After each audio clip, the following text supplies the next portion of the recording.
सभी लोग हाथ जोड़ लेंगे। जय बोलिए महावीर भगवान की। जय बोलिए अनंता अनंत सिद्ध परमेष्ठी भगवानों की। जय बोलिए आचार्य भगवान श्री शांति सागर जी महान मुनिराज की। जय बोलिए आचार्य भगवान श्री विमल सागर जी महाराज की। जय बोलिए आचार्य भगवान श्री भरत सागर जी महाराज की। जय बोलिए आचार्य भगवान श्री विद्यानंद जी महाराज की। जय बोलिए आचार्य भगवान श्री श्रुत सागर जी महाराज की।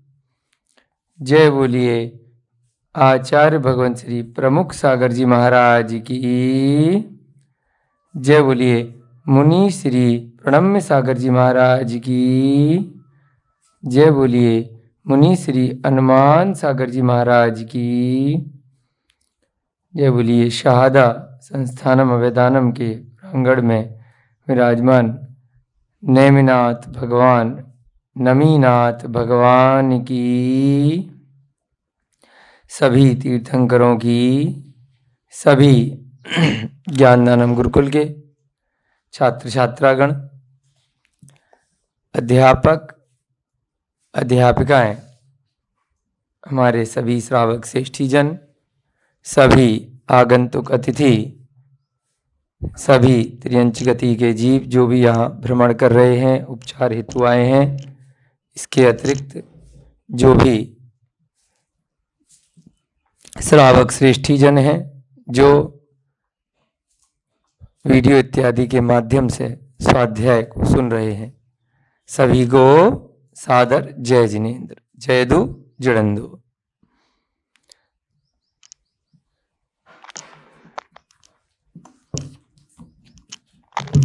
हम सभी लोग यहाँ एक बार पुनः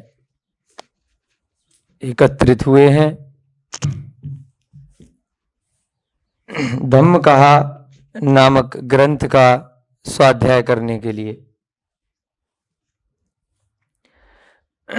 सत्य घोष की कथा कल के स्वाध्याय में हमारी चल रही थी। प्राकृत भाषा का रचित ये बहुत महत्वपूर्ण छोटी सी कथाओं का संकलन है। मुनि श्री प्रणम्य सागर महाराज ने बहुत श्रम के साथ इसका हिंदी अनुवाद किया है और उसका संकलन लघु कथाओं के रूप में किया है। छोटी सी कथाएं बहुत हमारे जीवन में उपयोगी हैं और हमें कुछ न कुछ ज्ञान दे रही है। कल जो हमने कथा पढ़ी थी, पूरी नहीं हुई थी सत्य घोष की कथा, उसी को आगे आज हम फिर से एक बार कंटिन्यू रखेंगे। जम्बू द्वीप के भरत क्षेत्र में एक राजा रहते हैं जिनका नाम है सिंहसेन। सिंहसेन नाम के राजा जो जम्बू द्वीप के भरत क्षेत्र में निवास करते हैं, उनकी रानी का नाम है रामदत्ता। ये हमने कल देखा था। पवन भैया जी का कहाँ चले गए? पवन जी, अंतरा जी जरा पवन भैया जी को बुला दो, नोट कराना है। क्लास के बीच में नहीं जाया करें इस तरह से। सिंहसेन नाम के जो राजा हैं, रामदत्ता उनकी रानी का नाम है और जम्बू द्वीप के भरत क्षेत्र में सिंहपुर में ये सब निवास करते हैं।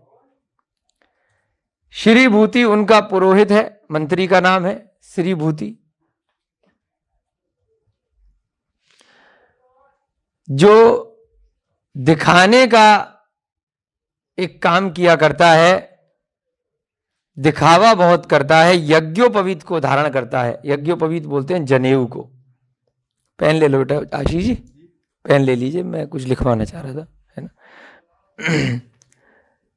यज्ञोपवीत जानते होंगे आप लोग, कल भी बताया था। जनेऊ को धारण करते हैं, धागा बनाते हैं, तो उसकी पहचान होती है कि वह ब्राह्मणों का भी स्वरूप होता है और भरत के काल में, जो आदिनाथ भगवान के काल में उनके पुत्र रहे हैं सम्राट चक्रवर्ती भरत, उनके समय से भी क्षत्रियों की एक निशानी रहा करती थी कि जनेऊ को धारण करना है। वर्तमान में भी बहुत सारे लोग पहनते हैं। उसका तात्पर्य होता है कि मधु मांस मदिरा का इस व्यक्ति ने त्याग कर दिया है, कि अब वह शराब नहीं पिएगा, नॉनवेज मांस नहीं खाएगा और शहद का सेवन नहीं करेगा। वर्तमान में अलग अलग प्रकार से अलग अलग मतों में जनेऊ का मतलब अलग अलग निकाल लिया गया है। एक पहचान होती थी कि वो व्यक्ति बहुत धार्मिक स्वभाव का रहेगा, वह कभी भी छल कपट किसी के साथ नहीं करेगा और साथ साथ वह असत्य नहीं बोलेगा, मायाचारी नहीं करेगा। बहुत सारे जो भी गृहस्थ व्यक्ति के जीवन में कोई भी पाप की प्रवृत्तियां आ सकती हैं, उनसे वह किसी न किसी रूप में बच के रहेगा। तो इस प्रकार से जनेऊ को व्यक्ति धारण करता है एक पहचान के लिए। कई ब्राह्मण लोग धारण करते हैं, कई अन्य लोग भी धारण करते हैं। जिन धर्म के मानने वाले भी जनेऊ को धारण अधिकांश से करा करते हैं। कई तो आचार्य महाराज के संघ हैं, हमने भी देखा, वर्धमान सागर महाराज का संघ है, यहाँ विराग सागर महाराज का संघ है, कई महाराजों के संघ हैं जहाँ पर आहार ही नहीं लेते ऐसे श्रावक से जो जनेऊ को धारण नहीं किए होता है। तो जनेऊ का मतलब खाली एक धागा मात्र नहीं है कि दिखाने के लिए धागा लगा लिया। इसका तात्पर्य होता है कि उसने कम से कम कुछ मूल गुण जो हैं उनका पालन किया है। कम से कम वह शहद, मांस और शराब, इन तीनों को तो उसने त्याग किया हुआ है। तो यहां पर जो एक पुरोहित था जिसका नाम श्री भूति था, वह भी इसी प्रकार से जनेऊ को धारण करके घूमता था और उस जनेऊ में साथ साथ एक कटारी बांध करके रखता था, एक चाकू छोटा सा रखा करता था और लोगों को कहता था कि अगर मैं कभी भी झूठ बोलता हुआ पकड़ा जाऊं तो इस चाकू से मैं अपनी जीभ को काट लूंगा। तो इस कारण से उसका नाम सत्य घोष के नाम से पूरे नगर में प्रचलित हो गया कि बड़ा सत्यवादी है, बहुत सत्य बोलता है। तो लोगों ने उसके पास कभी इमरजेंसी में कोई भी धन वगैरह रखना होता था, कोई रत्न रखने होते थे, कोई सोना चांदी इत्यादि कुछ भी रखना होता था, है ना, कुछ असरफी वगैरह मोहरें चलती होंगी, तो जो भी कीमती वस्तु रखनी होती थी तो उसके पास रखवा देते थे। परंतु जैसे हाथी के दांत दिखाने के और होते हैं और खाने के अलग होते हैं। देखे होंगे ना आपने, हाथी के दो बड़े बड़े दांत होते हैं हाथी के, वो खाने के नहीं होते हैं, वो केवल किस लिए होते हैं, कहने के लिए, शो के होते हैं। सुंदर लगता है वह, और साथ साथ उसकी उसमें शक्ति होती है। उसको जंगल में रहना है, बड़े बड़े पेड़ों को वो खाता है, पत्तों को खाता है, तो अपनी रक्षा के लिए भी उसके वो बड़े बड़े दांत उसके काम में आते हैं, कई जंगली जानवरों से रक्षा करने के लिए। तो उसकी शोभा होती है उन दांतों से। उन दांतों को दांत बोल जरूर देते हैं, लेकिन उनसे वो खाने का, चबाने का काम नहीं करता, वो खाली एक ही स्थान पर लगे रहते हैं बस। ऐसे ही ये जो जनेऊ धारण करके सत्यघोष घूमा करता था, नाम तो अपना सत्यघोष रखवा लिया, श्री भूति उसका वास्तविक नाम था, परंतु उसके अंदर छल कपट था। दिखाने के लिए उसका जनेऊ था और दिखाने के लिए उसकी वह कटारी थी। लोग बाग उसके पास पैसे इत्यादि रख देते थे तो वह थोड़ी थोड़ी उसमें कहीं ना कहीं बेईमानी अक्सर कर लेता था। कोई जाकर के अगर राजा को कंप्लेंट एक आधा आदमी कर भी देता था तो राजा उसकी बात पे विश्वास नहीं करता था कि ऐसे ही बोल रहे होंगे, क्योंकि कोई ज्यादा जो प्रसिद्ध होता है तो उसके विरोध में लोग आ जाते हैं, ऐसा सोच करके राजा इग्नोर कर देता था। एक दिन ऐसे ही सुनते सुनते एक सेठ जी थे, उनका नाम था समुद्रदत्त। उन सेठ जी को नगर के बाहर व्यापार करने के लिए जाना था। अब घर में अपना रत्न इत्यादि को कहाँ रखें, तो कीमती चीज थी उनके पास। 5 रत्न थे, बहुत महंगे रत्न थे, यूनिक रत्न थे, बहुमूल्य थे। तो उसने सोचा कि यह समुद्रदत्त बड़ा प्रसिद्ध है, बड़ा ईमानदार है, कहीं इधर उधर किसी को दूंगा रखूंगा, चोरी न हो जाए, या कोई किसी का मन न बदल जाए। उसके घर पे कोई ऐसा विश्वास पात्र व्यक्ति नहीं था। तो उसने क्या किया, उसने उन 5 रत्नों को सत्यघोष के पास रखवा दिए कि जब वापस आऊंगा तो ले लूंगा। जब वह वापस आता है तो क्या होता है, कई समय के बाद जब वह धन अर्जन करके अपने नगर में वापस आ रहा होता है, तब उस समय उसका जलयान यानी कि जो शिप होता है, जहाज होता है, पानी का जहाज, वो डूब जाता है, छूट जाता है, खो गया, डूब गया, कुछ उसका नुकसान हो जाता है। तो जो भी उसने धन अर्जन किया था वहां पर व्यापार के बाद, समुद्रदत्त ने उसका उसे पूरा नुकसान हो जाता है। वह धन तो वापस लेकर नहीं आ पाता है, परंतु जैसे तैसे अपनी जान बचा करके समुद्र के रास्ते ढूंढता ढांढता अपने नगर वापस तैरते हुए आ जाता है। जान बची तो लाखों पाए, जान बच गई दोबारा पैसे कमा लेंगे, या कम से कम अपने पास 5 रत्न तो बचे हैं जो हमने सत्यघोष के पास रखवाए हैं, उसको लेकर के दोबारा अपना बिजनेस शुरू करेंगे, कोई बात नहीं। ये सोच करके वह उस नगर में आ पहुंचता है। वहां से वह सीधा सत्यघोष के पास जाने को होता है। तभी जब तक नगर में चर्चा फैली जाती है कि भाई ऐसे ऐसे व्यापारी लोग लौट के आ रहे थे और उनका जलयान छूट गया है।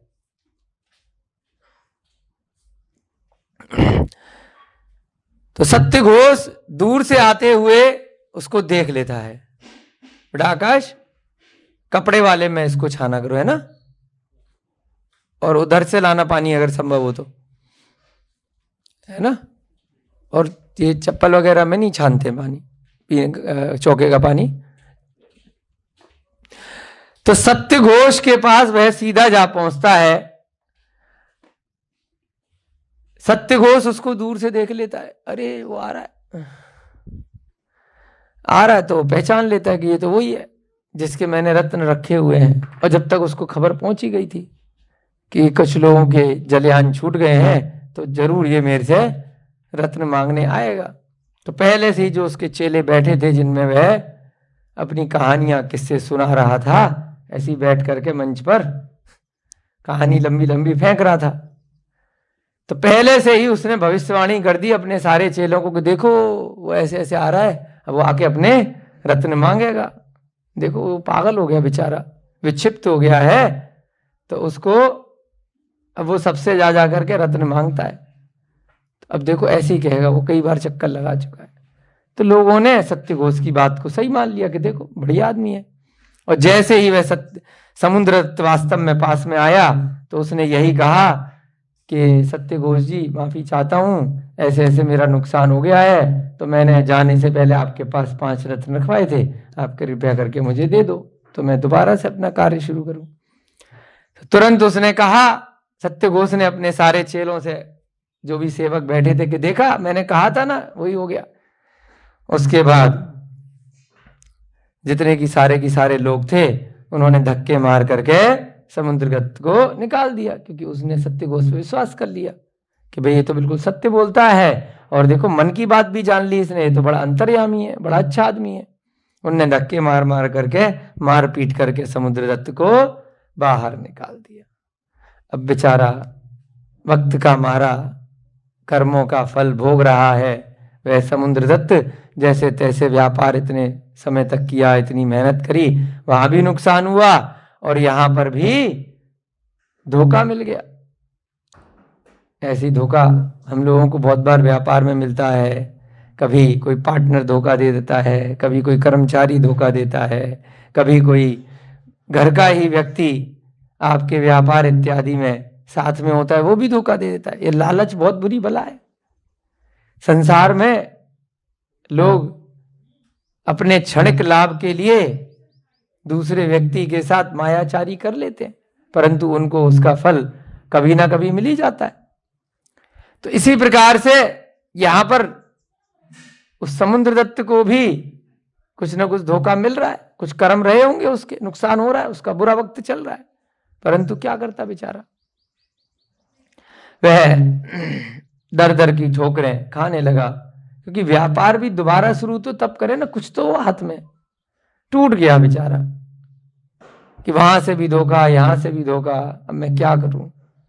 इधर दर दर दर भटकने लगा और वहीं राजा के महल के पास में जाकर के एक पेड़ के पास अपना ठिकाना बना लिया। पूरे दिन इधर उधर भटकता था, रात में आकर के वहां पेड़ पर बैठ जाता था और रोता रहता था और एक ही लाइन बोलता रहता था कि सत्य घोष ने मेरे रतन रख लिए, सत्य घोष ने मेरे रतन रख लिए, सत्य घोष ने मेरे रतन रख लिए। ऐसे करके वो रट्टे लगाता रहता था। ऐसे करते करते कोई उसको कभी कुछ खाना दे देता होगा, कभी कुछ, तो 6 महीने निकल गए। एक दिन राजा की जो रानी थी, जिसका नाम आपको बताया था रामदत्ता, उसने कई बार नोटिस किया कि वो आदमी वो पागल सा बैठा रहता है, एक ही बात बोलता है, आवाज भी आती है, मैंने पता भी करवाया कि क्या बोलता है।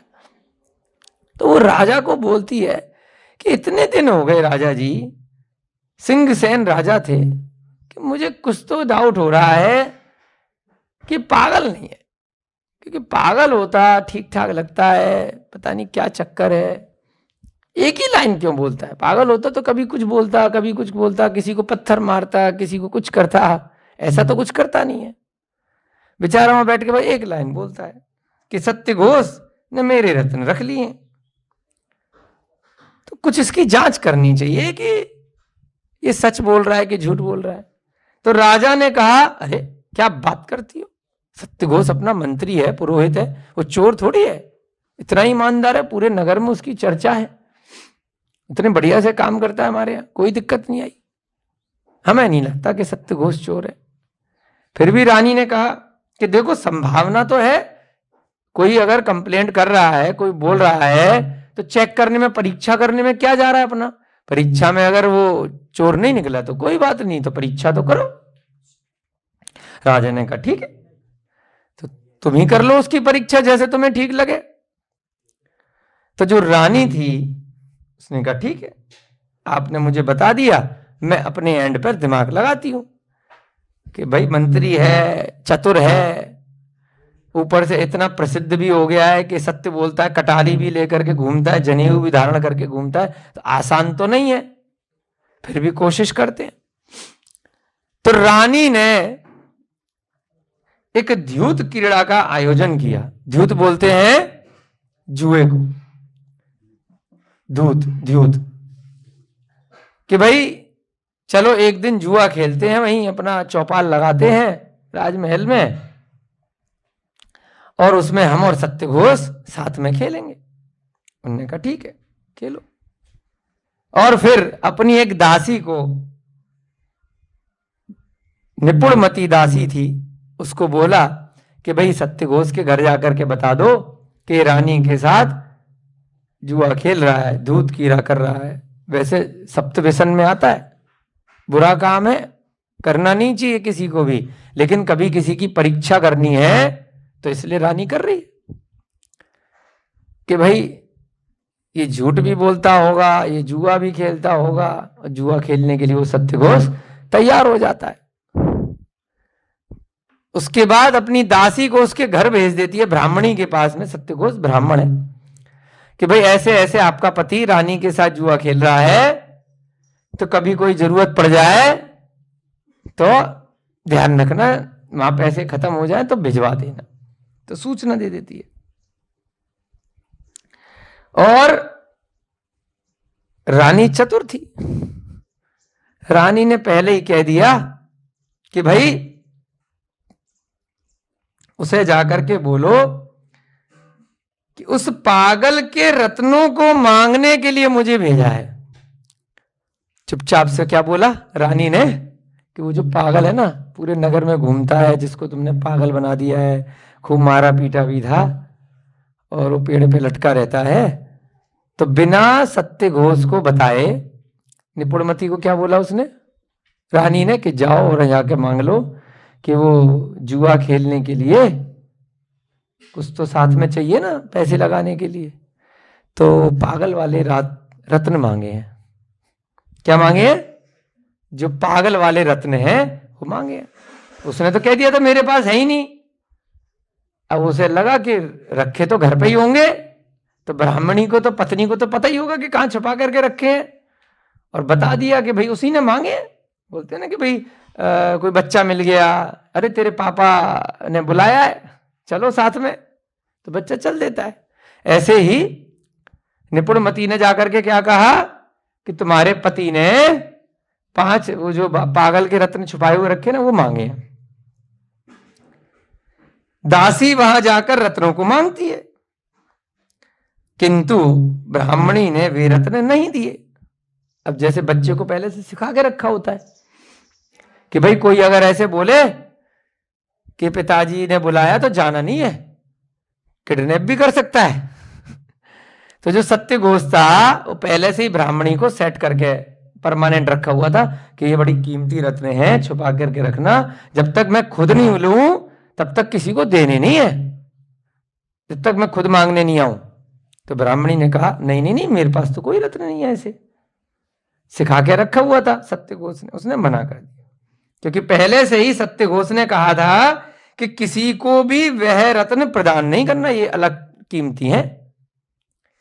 दासी वापस आ जाती है और रानी के कान में आकर कहती है कि ब्राह्मणी रत्न नहीं देती, वो तो मना कर रही है उसके पास नहीं है। अच्छा, रानी ने कहा कोई बात नहीं। रानी अब जुआ खेलने लग जाती है और जुए में पहली चाल में पुरोहित को हरा देती है। तो उसके बदले क्या गिरवी रखा था उसने? अब भाई कुछ लेके तो घर से आया नहीं था, तो जो अपनी अंगूठी थी पुरोहित के पास, मुद्रा, उसे जीत लेती है। क्या जीत लिया? मुद्रा को जीत लिया। अब उसने पहचान के लिए कि देखो भाई, अब देख, फिर साइड में दासी को बुलाया कि देख ये मुद्रा रख, और मुद्रा को प्रदान करके दासी को रानी कहती है अब तुम दोबारा जाओ उस ब्राह्मणी के पास, ये दिखाओ। ऐसे करते हैं ना चोर, जैसे बच्चों को किडनैप करने आते, देखो ये बेटा तुम्हारे पिताजी की ये पहचान है, उन्होंने हमें बुलाया है, तुम चिंता मत करो। फिर बच्चा 1 2 बार 3 बार झांसे में आ ही जाएगा। अब दासी ने क्या किया? अंगूठी ले गई। किसकी? पुरोहित की। कि भाई रानी के पास अंगूठी कहां से आई? ये तो मेरे पति की अंगूठी है, पहचानती होगी, रोज देखती होगी, शादी पे पहनाई होगी। तो ऐसे वो अंगूठी को लेकर के गई, मुद्रा को लेकर के, और कहा कि देखो तुम इसको लेकर दोबारा जाओ, पुनः जाना चाहिए, और विश्वास दिलाने के लिए इस अंगूठी को उसे दिखा देना, ये जो मुद्रा हमने जीती है, कि देखो आपके पति ने ही हमें भेजा है, हम अपने मन से चक्कर नहीं काट रहे हैं। दासी उसके घर में गई दोबारा से। अब फिर से ब्राह्मणी ने रत्नों को नहीं दिया। ब्राह्मणी तेज है अभी भी, कि हो सकता है मेरे पति को पकड़ रखा हो, है ऐसे ही अंगूठी बनवा ली हो, या तो नकली बनवा ली हो, या फिर उससे मूर्ख बना के ले लियो। अब दोबारा दासी पहुंच गई कि भाई अंगूठी के बदले भी वो तो मना कर रही है, उसके पास कोई रत्न वत्न नहीं है। 2 बार चक्कर काट लिया। पुनः फिर से जुआ शुरू हो गया। अब पुरोहित के पास कुछ और है नहीं, एक अंगूठी थी, अब क्या है उसके पास? बताओ क्या बचा है? अब क्या बचा है? अब उसकी इज्जत बची है जनेऊ और उसकी कटारी। फिर जुआ शुरू हो जाता है। रानी भी चतुर है, रानी ने पुरोहित के कटारी सहित यज्ञोपवीत को भी जीत लिया। पैसा नहीं है, उस कटारी को बेच के कोई पैसा नहीं मिलना, लेकिन एक भाई कुछ नहीं है तो ये रखो, दांव पे कुछ तो रखना पड़ेगा।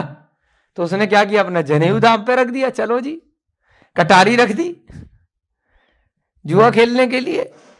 तो रानी ने अब दूसरे बार में क्या किया, उसके यज्ञोपवीत और कटारी उसको भी जीत लिया। निपुण, अब रानी ने फिर से अपनी दासी को बुलाया कि देखो इसकी इज्जत दांव पे लग गई है, अंगूठी भी जीत ली, ये भी जीत लिया, अब तो कपड़े रह गए हैं ये भी उतर जाएंगे, है ना, बेचारे की क्या इज्जत रह जाएगी। तो इसलिए अब फिर जाओ तुम ब्राह्मणी के पास, क्योंकि उसकी यही इज्जत थी कटारी और यज्ञोपवीत, जिसकी वजह से वो पूरे नगर में मूर्ख बनाता घूमता है। तो ये भी हार गया है, तो अब तो उसको रत्न ले आओ। तो अब जाकर के दोबारा दासी जाती है, अंगूठी भी ले जाती है, यज्ञोपवीत भी ले जाती है और कटारी भी ले जाती है, निपुणमती दासी। और फिर जाकर के ब्राह्मणी के पास जाकर के कहती है कि देखो जो कुछ भी है घर में दे दो, नहीं तो 5 रत्न वो मंगाए हैं, चुपचाप से मुझे भेजा है आपके पति ने, सत्य घोष ने, कि ये देखो मैं सब हार गया हूं, ब्राह्मणी दे दो नहीं तो सब उतर जाएगा कुछ नहीं रहेगा। अब जब वह ब्राह्मणी यज्ञोपवीत और कटारी को देखती है तो उसे देख करके विश्वास को प्राप्त हो जाती है कि ये दासी सही बोल रही। तीसरी बार आई है ना, पहली बार ऐसी आई थी कि पति देव ने रत्न मंगाए हैं, दूसरी बार अंगूठी लेकर के आई, तीसरी बार अब उसका यज्ञोपवीत और कटारी भी लेकर के आ गई। तो अब वो सर पकड़ करके विश्वास करने लग जाती है और चिंतन करती है कि यदि मैं नहीं दूंगी तो बाद में स्वामी बहुत नाराज हो जाएंगे कि मैंने इतनी बार भेजा। एक बार तो उसको वो याद आती है कि पहले का बोल रखा है कि किसी को भी रत्न नहीं देने जब तक मैं खुद नहीं आऊं। एक बार अब 3 बार भेज दिया तो करूं तो क्या करूं, कंफ्यूज हो जाती है। अब सोचती है कि वास्तव में यदि पति ही भेज रहे होंगे और अगर नहीं भेजा, नहीं दिए रत्न तो बहुत मार पड़ेगी बाद में बहुत डांट पड़ेगी, सारी इज्जत चली जाएगी, कपड़े लत्ते भी छिन जाएंगे। और अगर दे देती हूं तो हो सकता, क्योंकि इतना सब कुछ जीत लिया है तो पक्का उन्होंने ही भेजा होगा इस दासी को। इसलिए भय के कारण से उसने वे रत्न उसे दे दिए। अभी रानी तो तुक्का ही लगा रही थी ना, अंदाजे से ही, है ना। आपको कल परसों ही बताया था, चोर की दाढ़ी में तिनका होता है, परीक्षा करी जाती है। यही राजा का गुण होता है, राजा रानी का एक न्याय प्रिय जो जज होता है, न्यायाधीश होता है, उसका यही तो उसकी कला होती है कि किस प्रकार से उसको न्याय करना है, कौन सच बोल रहा है कौन झूठ बोल रहा है, कैसे उसकी जांच की जाए। दोनों व्यक्ति झूठ बोल सकते हैं, दोनों व्यक्ति सच बोल सकते हैं, कैसे जांच की जाए। तो यही निपुणता होती है योग्य राजा के अंदर या रानी के अंदर, या जो न्यायप्रिय व्यक्ति होता है, वर्तमान में उनको न्यायाधीश जज वगैरह बोल देते हैं। तो इसी प्रकार से रानी भी बड़ी चतुर थी, उसने 3 बार ट्राई मारा और फाइनली रत्न मिल गए। खुद तो देगा नहीं वो पुरोहित, तो कैसे चंगुल में लगाया कि ब्राह्मणी दे देगी। स्त्रियों का दिमाग थोड़ा सा अलग प्रकार का होता है, वो फंस गई जाल में। निपुणमती उन रत्नों को रानी के हाथ में ले जाकर के चुपचाप से समर्पित कर देती है पीछे से। अभी जुआ चल रहा, पीछे से ला करके दे दिए, ये रत्न ले लो। अब वह जुए को खत्म करके, अच्छा ठीक है जी कोई बात नहीं, अभी रानी उसको बताती नहीं है कि ऐसे ऐसे तेरे घर से बेटा रत्न आ गए हैं। अब चुपचाप से बीच में जाती है और राजा को वह रत्न दिखाती है रानी कि देखो मैंने कहा था ना, क्योंकि हमने तो यही बोल के भेजा था कि पागल के रत्न दे दो, और ब्राह्मणी ने रत्न दे दिए। पागल नाम से तो यही आदमी फेमस है जो रोज पेड़ पे चढ़ता है। रानी राजा को रत्न दिखा देती है। अब राजा भी अपना दिमाग लगाता है, क्या पता कि कोई और रत्न तो नहीं दे दिया उसने, वो समझ रही हो कि कुछ और मंगाया हो। कैसे ऐसे, इससे भी कैसे कंफर्म हो सकता है कि इसी के, किसी और के भी रखे हो सकते हैं, उसके खुद के भी हो सकते हैं। राजा भी रानी का राजा है, कोई हल्का फुल्का तो नहीं है। राजा ने भी कहा एक और परीक्षा लेते हैं, चलो। अपने पास से बहुत सारे रत्न राजा लेता है और अपने रत्नों में उन 5 रत्नों को मिक्स कर देता है। क्या किया? जो बहुत सारे 150 रत्न निकाले, अपने पास, राजा के पास भी बहुत रत्न थे, और उनमें उन रत्नों को मिक्स कर दिया। उसके बाद उस पागल को बुलाया जाता है कि भाई पागल साहब आओ, और उस पागल को कहता है कि तुम रोज बोलते हो कि तुम्हारे रत्न रख लिए, कि देखो इन रत्नों में से तुम्हारे रत्न हैं क्या? लो अपने रत्नों को इनमें से पहचान लो। सैकड़ों रत्न, समझ रहे मनीष भैया जी? सैकड़ों रत्न रख दिए उसके सामने। अगर बेईमान होगा तो सारे रख लेगा, या उनमें से कोई से भी रख लेगा। उनमें वो 5 रत्न मिक्स कर दिए, और उसके बाद कहा कि हमें ऐसा लगता है कि तुम्हारे रत्न इन्हीं में से कोई से हैं, ये सारे की सारे वहां से आए हैं, आप अपने रत्नों को पहचान लो ईमानदारी से। वह पागल भी अपने ही रत्नों को पहचान करके निकाल लेता है, बाकी छोड़ देता है। वह तो ईमानदार आदमी था, वो तो बेचारा वक्त का मारा था, बेईमान थोड़ी था, व्यापारी था। तब राजा ने और रानी ने समझ लिया, अरे कि ये पागल नहीं है। देखो वहां से रानी के घर से, ब्राह्मणी के घर से वही रत्न आए, हमने मिक्स कर दिए। इसको तो नहीं मालूम था कि हमने कौन से मिक्स किए हैं, क्या किया है। इसने वही 5 निकाले, क्योंकि इसकी वस्तु थी तो इसने पहचान ली। बहुत समय तक इसके साथ रही होगी, अपनी चीज आदमी पहचान लेगा ना। तो इसका मतलब ये तो वणिक पुत्र है, यानी कि ईमानदार व्यापारी है। वणिक से ही फिर आने वाले समय में धीरे धीरे बनिया बन गया, है ना। वाह अड़ा से ना, और काका या हो गया, बनिया बन गया वही वणिक से, जो व्यापारी है। ये तो ईमानदार व्यापारी है, ये तो बेईमान नहीं है, इसके साथ तो धोखा हुआ है। ऐसा राजा और रानी ने अब पक्के से स्वीकार कर लिया, और उसको उसके रत्न दे दिए। इनसे अपने को सीखने को मिलता है, इन कहानियों से, कि कभी ऐसी परिस्थिति वर्तमान में हमारे साथ बन जाए तो हमें भी कैसे परीक्षा करनी है। तदनंतर राजा ने सत्यघोष को बुलाया कि आओ बेटा, जुआ हुआ तो बहुत हो गया, तुम्हारा जनेऊ भी गया और तुम्हारी अंगूठी भी गई, और तुम्हारे घर से हमने रत्न भी मंगवा लिए थे बेटा, तुम्हें मालूम नहीं है। सत्यघोष को बुला करके पूछा कि क्या तुमने यह कार्य किया है कि तुमने उसके रत्न रखे थे? सत्यघोष अभी भी चोर क्या कहता है, एक तो चोरी, ऊपर से सीना चोरी। अरे क्या बात करते हो, ऐसे कैसे, जानते नहीं? अरे राजा साहब नहीं।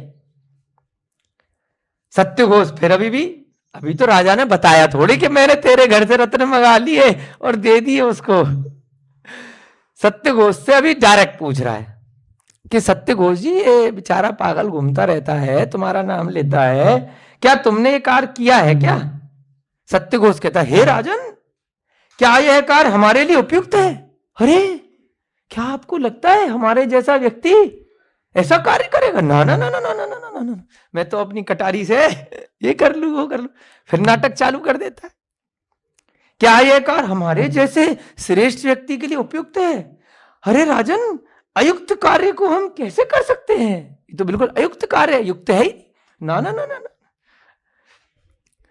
अब पता तो पहले कर ही चुका था राजा, उसको चेक कर रहा था कि भाई ये क्या बोलता है, इसको भी तो मौका दिया जाए।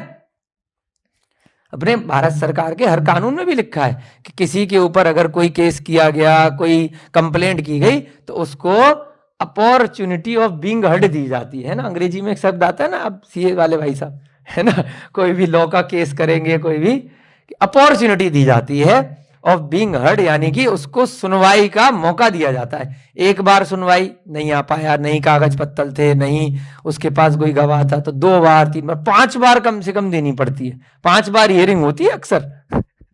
एक बार नहीं प्रूव कर पाया तो दूसरी बार आ, तीसरी बार आ, 5 बार मौके दिए जाते हैं।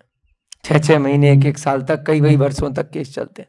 जब बिल्कुल ही कंफर्म हो जाता है तब जाकर के निर्णय सुनाया जाता है कि जल्दबाजी में कोई निर्णय नहीं होगा।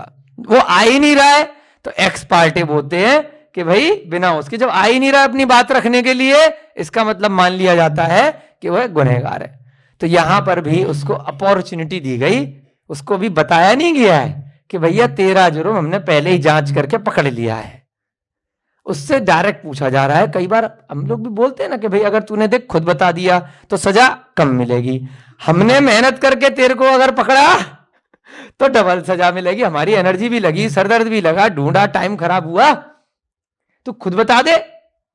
सरकार भी कहती है कोई आतंकवादी है, कोई चोरी करने वाला है, कोई गुनहगार है, कोई डकैत है, खुद आकर करके अगर आत्मसमर्पण कर दे, माफी मांग ले, तो उसको कम सजा दे करके ऊपर से उसको छोड़ दिया जाता है, उसका सम्मान भी करते हैं कि तूने माफी मांग ली। तो यहां पर क्या हुआ, सत्य घोष माफी मांग रहा है क्या? ना, चोरी और सीना चोरी। तो उसके बाद वह कह देता मैंने ऐसा कार्य नहीं किया है, मैं तो बड़ा अच्छा आदमी हूं। अब राजा कहता अच्छा अब बताते हैं तुझे, ऐसा दुष्ट व्यक्ति हमारा मंत्री कैसे बन गया, हमें तो आज तक यही नहीं, हमारे घर में ही हमारा शत्रु बैठा है, जिसको हम अपना सबसे योग्य मंत्री समझ रहे हैं, वो ही यहां पर आस्तीन का सांप बने बैठा है, ये तो बड़ी गलत बात है। उसके असत्य को जान करके कुपित हुए राजा ने उसके लिए 3 दंड निर्धारित किए। खुद माफी मांग लेता तो छोड़ देते, अब 3 दंड मिलेंगे तेरे को। क्या मिलेंगे, ध्यान से पढ़ेंगे। पहला दंड है ना, आज के समय में भी दे सकते हो आप लोग ऐसे दुष्ट लोगों को। पहला दंड, वह 3 थाली प्रमाण गोबर खाए। क्या दंड दिया, गोबर खा, गाय भैंस का, है ना। कहा तो मंत्री, अरे मतलब हद हो गई यार, हमने पकड़ लिया तेरे को है, अब हमने प्रूव कर लिया है, अब तू गोबर खा, 3 थाली गोबर खा। दूसरा, मल्लों के मुक्कों को सहन करे।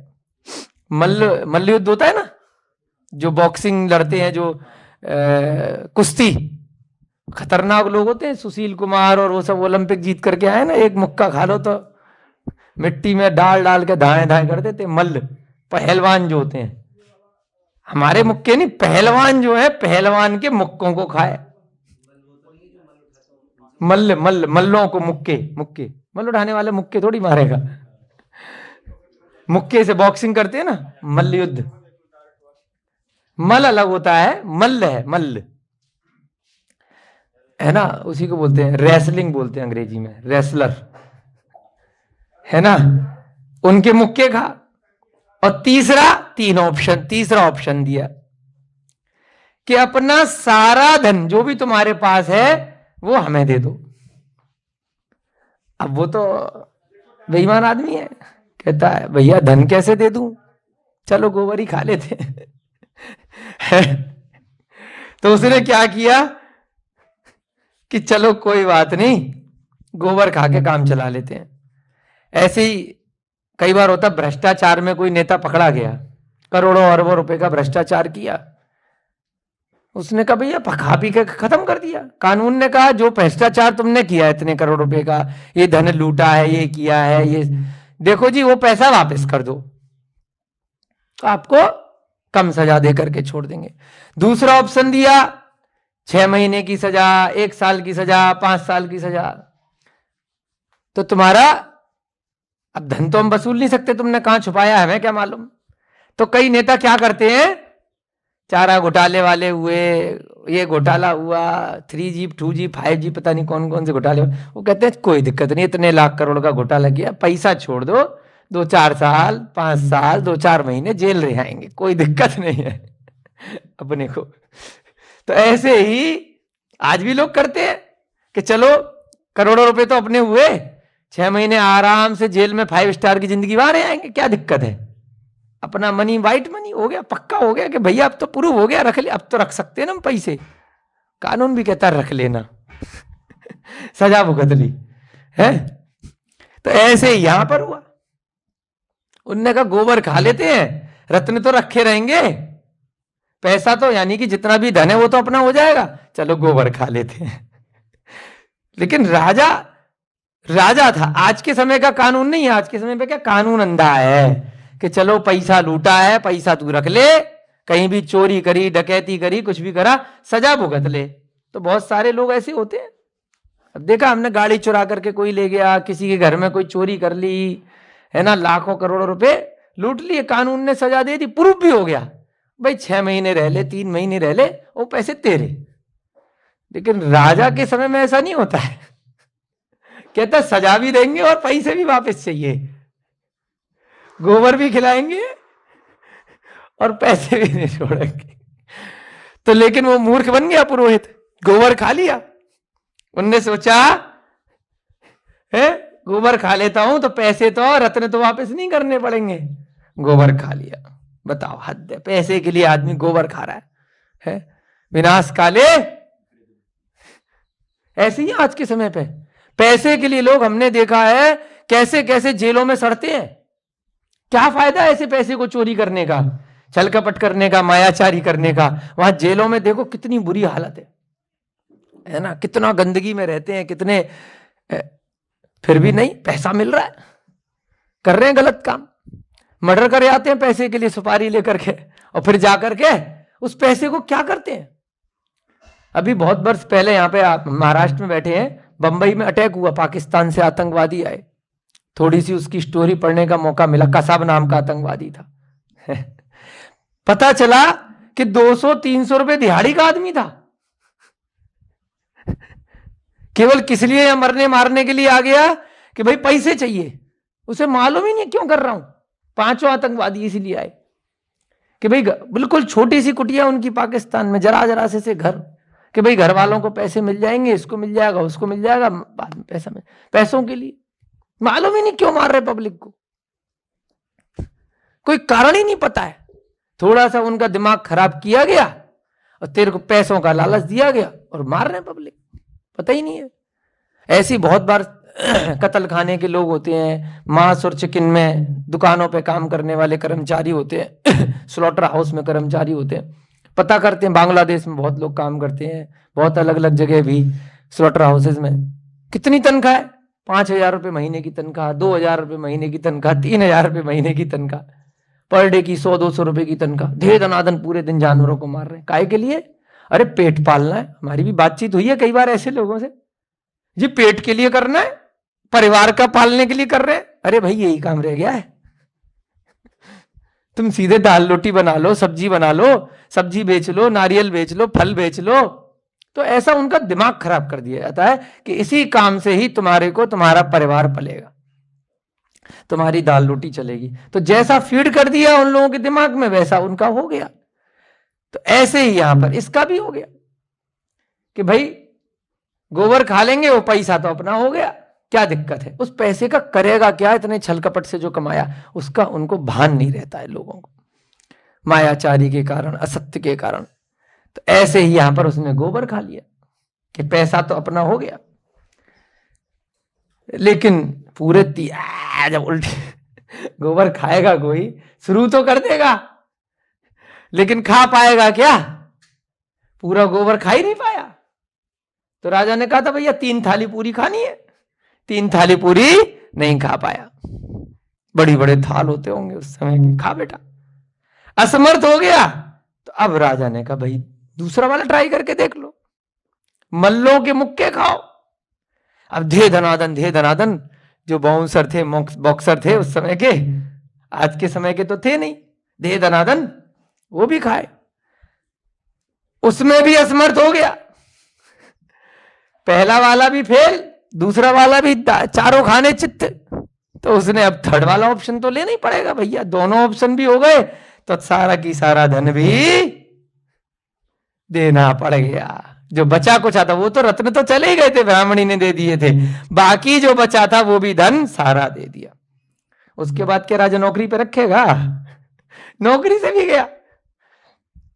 इस प्रकार से तीनों प्रकार के दंडों को भोग करके अब इतना पिटा, गोबर भी खाया, पैसा भी गया, अंत में अब वो बेचारा पागल होकर के, दूसरों को जो पागल करने चलता है खुद ही उसका परिणाम ऐसा होता है, जो दूसरों के लिए गड्ढे खोदता है एक दिन वो ही गिरता है। बुरे काम का बुरा नतीजा मिलता ही मिलता है। वर्तमान में यदि आप देखेंगे कि इतनी छलकपट, मायाचारी, भ्रष्टाचार, धोखाधड़ी व्यक्ति कर रहा, अरे कितने उच्च पद पर आसीन है, वो राजा बना बैठा है, वो मंत्री बना बैठा है, वो इतना बड़ा नेता बना बैठा है, वो कितना बड़ा व्यापारी है, उसके पास सब कुछ है, हमारे पास कुछ नहीं। वो आपको लग रहा है, आपकी आंखों का दोष है। जो दिखता है जरूरी नहीं है कि वही सत्य हो। वो लग रहा है आपको कि बहुत खुश है, अरे आज नहीं तो अगले जन्म में उसको परिणाम मिल जाएगा। आज लग रहा है आपको बड़ा खुश है, आत्मा को कोई अंत नहीं है। इस जन्म के बाद फिर उसे दूसरी पर्याय मिलेगी, वहीं भटकेगा, चींटी बना हुआ, कहीं मछली बना हुआ, कहीं पक्षी बना हुआ, कहीं नरक की पर्याय में, कितने कितने कुत्ते की पर्याय में, पशुओं की पर्याय में चला जाएगा। अपन किसी के लिए नहीं कर रहे, अनुमोदना नहीं कर रहे यहां बैठ करके कि चले जाएं, परंतु कर्मों का फल है इस प्रकार। जो गलत काम करेगा, अगर इस समय में उसको बहुत अच्छा मिल रहा है तो क्यों मिल रहा है? पिछले जन्म में कुछ अच्छे काम किए थे, उसको भोग रहा है ना। पिछले जन्म में पुण्य के काम किए थे तो उसको बोलते पुण्यानुबंधी, परंतु आज पाप कर रहा है तो पुण्यानुबंधी पाप, आज उस पुण्य को पाप में डाल रहा है।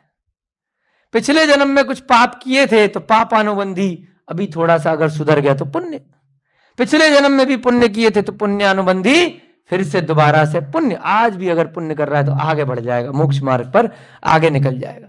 और पिछले जन्म में पाप किए थे, उनको भोगते भोगते फिर से आज भी पाप कर रहा है तो पापानुबंधी पाप, और नीचे जाएगा अगले जन्म में।